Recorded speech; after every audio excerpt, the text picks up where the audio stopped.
नमस्कार, आप जुड़ चुके हैं वैली एक्सप्रेस न्यूज़ के साथ। विपुल बाली जी यूथ प्रोविंशियल प्रेसिडेंट हमारे साथ जुड़ेंगे और उनसे बात करेंगे जिस तरह से जम्मू कश्मीर को एक टेस्टिंग लेबॉर्ट्री बना दिया गया है। टेस्टिंग लेबॉर्ट्री में इसलिए बोल रहा हूँ क्योंकि यूथ मैक्सिमम सड़कों पर है और लगातार जम्मू कश्मीर की बात की जा रही है, खुशहाली बरहाली की। और अब यहाँ पर 25 लाख जो वोटर्स है वो बाहर से लाया जाएगा।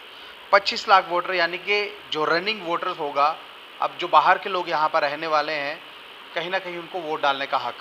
पहली सबसे बड़ी बात ये, जो कश्मीरी विस्थापित लोग हैं जो पिछले 32 साल से विस्थापित हुए हैं, उनको आज तक वोट डालने का हक नहीं है। विपुल जी, आपसे जानना चाहूँगा, 32 साल से वो लोग विस्थापित हैं, वोट नहीं डाल सकते। अब ये कहा जा रहा है कि बाहर का वोटर आएगा, रनिंग वोटर आएगा। ऐसा तो नहीं लग रहा कि भारतीय जनता पार्टी को अपनी जो ज़मीन है वो खिसकती हुई नज़र आ रही है?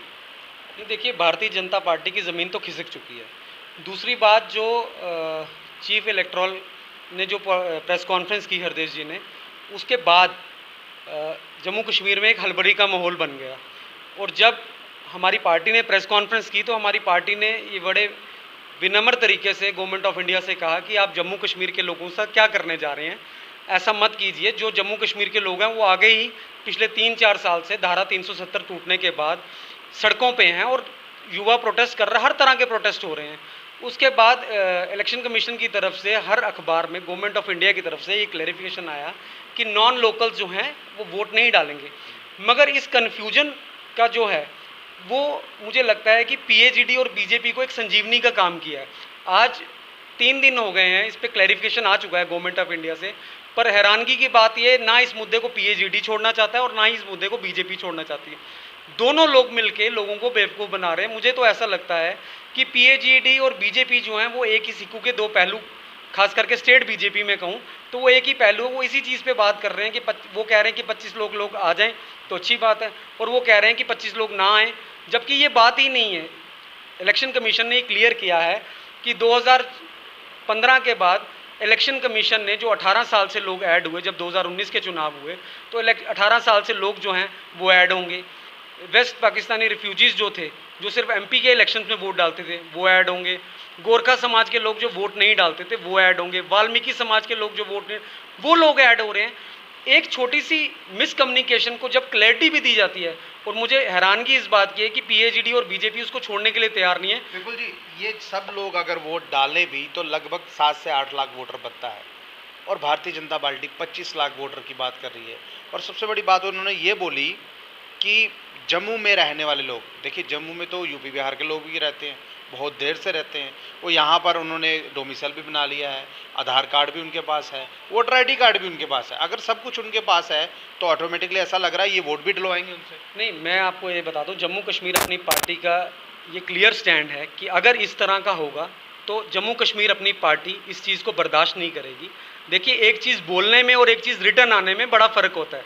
जब चीफ इलेक्शन कमिश्नर ने ये, हरदेश जी ने ये बात कही, मगर उसके बाद एक रिटर्न स्टेटमेंट आना गवर्नमेंट ऑफ इंडिया से, मुझे लगता है उसको जुठलाया नहीं जा सकता। उनका आप आज उनसे बात कीजिए तो वो भी ये कहेंगे कि मैंने 25 लाख की बात अपने मुंह से कही नहीं, वो एक स्लिप ऑफ टंग था, वो एक हीट ऑफ द मोमेंट था कि मेरे मुंह से निकल गया।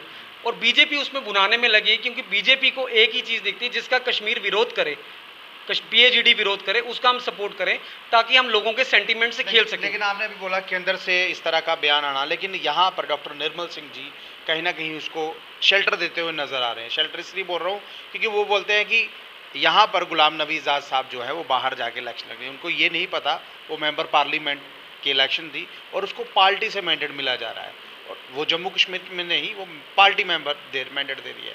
क्या ये समझना चाहते नहीं या समझना चाह ही नहीं रहे? देखिए, इन्होंने पिछले 4-5-6 सालों से जम्मू कश्मीर की जनता को बेवकूफ़ बनाया। मुझे एक बात बताइए, वो मेंबर ऑफ पार्लियामेंट वहाँ लड़े तो क्या वहाँ जम्मू कश्मीर के लोग वोट डालने के थे? वहाँ के लोगों ने वोट डाला। मेरा कहना ये है, ये अगर ये मानते हैं कि कांग्रेस जो करती थी सही थी, तो फिर ये कांग्रेस के साथ अपना स्टैंड मिला लें। ये सिर्फ लोगों को झूठ फैला के, ये बेसिक मुद्दे से, देखिए आज ग्राउंड पे बेसिक मुद्दा क्या है?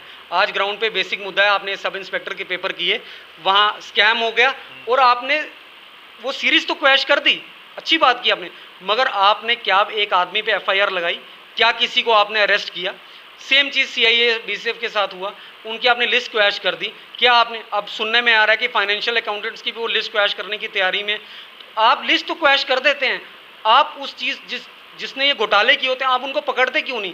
या तो उनके साथ आपकी कोई सांठगांठ है, या आप जम्मू कश्मीर की जनता जो है इनको आने वाले चुनाव में इस चीज़ का खामियाजा। जी, ये अकाउंट असिस्टेंट का जो इन्होंने फॉर्म फिल किया, लगभग 75 करोड़ की रकम मोटी सरकार ने जमा कर ली। जो पहली अकाउंट जिनसे पहली एसआई की हुए वो 5 करोड़ रुपया वो भी हजम करके। मुझे ये समझ नहीं आ रहा, ये जो पैसे इकट्ठे होते हैं जब बच्चे फॉर्म फिल करते हैं, ड्राफ्ट कटे जाते हैं, अगर आपकी लिस्टें क्रैश हो रही हैं तो इन बच्चों का जो पैसा है वो वापस दिया जाए। और सबसे बड़ी बात, जो बच्चे इनमें ओवर एज्ड हो रहे हैं उनको एज रिलैक्सेशन दिया जाए ताकि आगे कोई वो फॉर्म जो है वो फिल कर पाए। देखिए, इसमें गवर्नमेंट का भी ये बयान आया कि हम जो उसकी सब इंस्पेक्टर की लिस्ट है वो दोबारा एग्ज़ाम जो है री एग्ज़ामिन करेंगे। और उसमें मैं एक चीज़ का वेलकम भी करता हूँ कि उन्होंने कहा कि कोई भी नया फॉर्म जो है वो इंगेज नहीं होगा। मगर आपकी बात मैं दोहराना चाहता हूँ कि इसमें कम से कम बच्चों को 2 से 3 साल का एज रिलैक्सेशन देना चाहिए, क्योंकि बच्चों ने जो टाइम सड़कों पे गुजारा है, उनका समय ज़ाया हुआ है, वो पढ़ नहीं पाए हैं।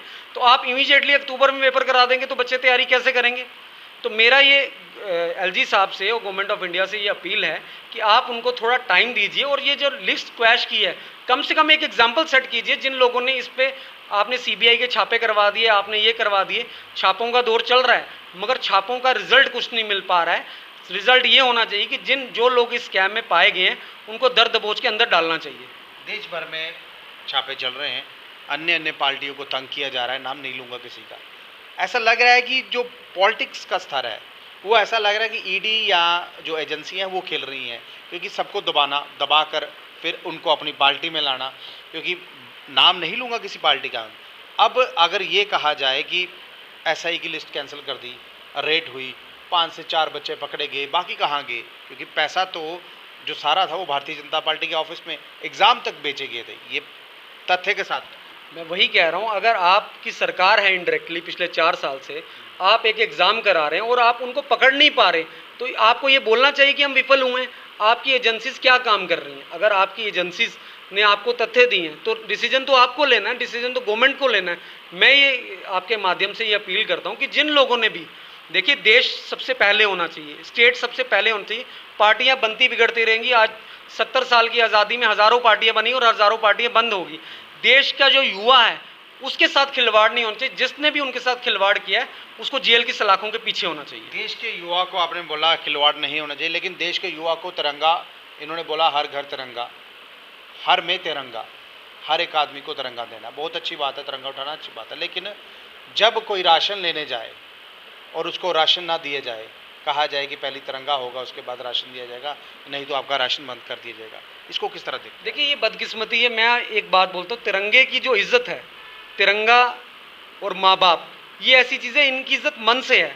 आप किसी के साथ ज़बरदस्ती करके आप किसी को बोलें कि तुझे खाना तब मिलेगा जब तुझे राशन देंगे, पीएचई वाले बोलें तुझे बिजली तब देंगे जब तेरे घर तिरंगा आए, तो ये चीज़ चलती नहीं है। तिरंगा भारतवर्ष की शान है, और इसमें हमारे पार्टी प्रेसिडेंट ने बड़ा बोल्डली बयान दिया है कि तिरंगा तो हमेशा 75 साल से हम फहराते रहते हैं, और जो लोग इसका विरोध करते हैं वो भी ये जब ओथ लेते हैं तो पहले देखते हैं मेरी गाड़ी पे तिरंगा लगा है या नहीं लगा है। ये सिर्फ ड्रामेबाजी है। देखिए, मैं आपको पहले भी कह चुका हूँ, पीएजीडी और बीजेपी सिर्फ सेंटीमेंट की बात करे। सिर्फ अल्ताफ बुखारी जम्मू कश्मीर के ऐसे लीडर हैं जो इकोनॉमिकल रिफॉर्म्स पे बात करते हैं, जो पीस पे बात करते हैं, वो बात करते हैं जम्मू कश्मीर को जोड़ने की। आज तक मुझे बताइए, आज चुनाव का कहीं पता नहीं, मगर बुखारी साहब ने बिजली पे बात कर रहे हैं, बुखारी साहब सिलेंडर पे बात कर रहे हैं, पेंशन पे बात कर रहे हैं। और सबसे बड़ी बात जो बुखारी साहब ने कहा कि जब हमारी सरकार आएगी तो हम स्टेट सब्जेक्ट को दोबारा रिवाइव करेंगे। वो जम्मू कश्मीर के लोगों का हक था। मुझे लगता है कि जम्मू कश्मीर के जितने भी मसले हो रहे हैं, जितना एक्टिवली बुखारी साहब ने उस पर रिएक्ट किया है, 3 दिन पहले आपने देखा, जैसे इलेक्शन कमीशन का आप बता रहे हैं, इसी तरह जब केएस एस्पिरेंट्स की बात आई तो बुखारी साहब ने बात की। मेरा कहने का मतलब ये है कि ये लोग सिर्फ अपने मुताबिक, आप मुझे बताइए, जब ये पीएजीडी की आज ये जो ऑल पार्टी मीटिंग हुई, इसमें अकाली दल मान का क्या रोल था? जम्मू कश्मीर में अकाली दल मान कहाँ स्टैंड करता है? जम्मू कश्मीर में बाकी जो छोटी छोटी पार्टियां बैठाई थी, जिनका एक सरपंच भी नहीं है, आपने, तो ये बेवकूफ़ बनाया जा रहा है। ये दोहरी राजनीति, सिर्फ लोगों को मतलब बरगलाने के लिए कि पोलराइजेशन हो, एक तबका एक जगह वोट डाल दे, जम्मू कश्मीर की जनता समझ चुकी है, उनको लग रहा है कि उनका भविष्य जो है वो जम्मू कश्मीर अपनी पार्टी के साथ। 1460 दिन की नौकरी, ये मैं बोल रहा हूँ जो अग्निवीर की बात की जा रही है। अब बैंकों को भी अग्निवीर बनाया जा रहा है। अगर बैंक अग्निवीर बन गए, जो बच्चे अग्निवीर बन गए, तो पॉलिटिशियन अग्निवीर क्यों नहीं बन सकता? इनको भी तो 4 साल का वक्त देना चाहिए। जब 4 साल आपकी सरकार रहे, 4 साल के बाद जब आप रिटायर हो जाए तो कोई पेंशन नहीं, कोई सैलरी। क्योंकि अगर पॉलिटिशियन अग्निवीर बनेगा तो बाकी पूरी जो कम्युनिटी है वो अग्निवीर बनने के लिए तैयार होगी। मैं तो कहता हूँ पॉलिटिशियन अग्निवीर बनेगा, मगर उससे पहले जिन लोगों ने इनको पास किया है वो अपने बच्चों को आर्मी में भेज के देखें, वो अपने बच्चों को 4 साल की नौकरी करके भेजें। देखिए, ये मैं आपको बोल रहा हूँ कि इतना जब आप कहते हैं कि जम्मू कश्मीर को एक एक्सपेरिमेंट बना दिया, मुझे लगता है पूरा देश ही एक्सपेरिमेंट में चल रहा है। एक फौज पे जिस पे गर्व होता था, आज उसको 4 साल मिले, बड़ी शर्मनाक बात है। और आप सड़कों पे देखिए, युवा इसका खुल के विरोध कर रहे हैं। और ये जो जिस तरह ये चीज़ें कर रहे हैं, ये अपने पैर पे खुद ही कुल्हाड़ी मार रहे हैं। मुझे लगता है इनका खमियाजा जब और 2-4 चुनाव आएंगे आपको देखने को मिलेगा। बहुत बहुत धन्यवाद विपुल जी हमसे बात करें। देखिए, यहाँ पर 1460 दिन की नौकरी की बात की गई, वो इसलिए बोल रहा हूँ क्योंकि केंद्र में अब 2024 के इलेक्शन जो है कहीं ना कहीं आने वाले हैं। फिर से भारतीय जनता पार्टी तैयार है। वोट आप डालिए जरूर, लेकिन कोशिश ये कीजिए कि 1460 दिन के लिए एक पॉलिटिशियन जो है वो आना चाहिए, ताकि जब ये अग्निवीर बनेंगे तो फिर इनको पता चलेगा कि हमने काम किस तरह करना है। पहले 5 साल मौज मस्ती करते रहते हैं, पैसा कमाते हैं, और अगले 5 साल के लिए काम सोचते हैं। तब तक जो देश की जनता है वो परेशान रहती है। अपनी राय जरूर रखिएगा और इस वीडियो को ज़्यादा शेयर कीजिएगा। नमस्कार।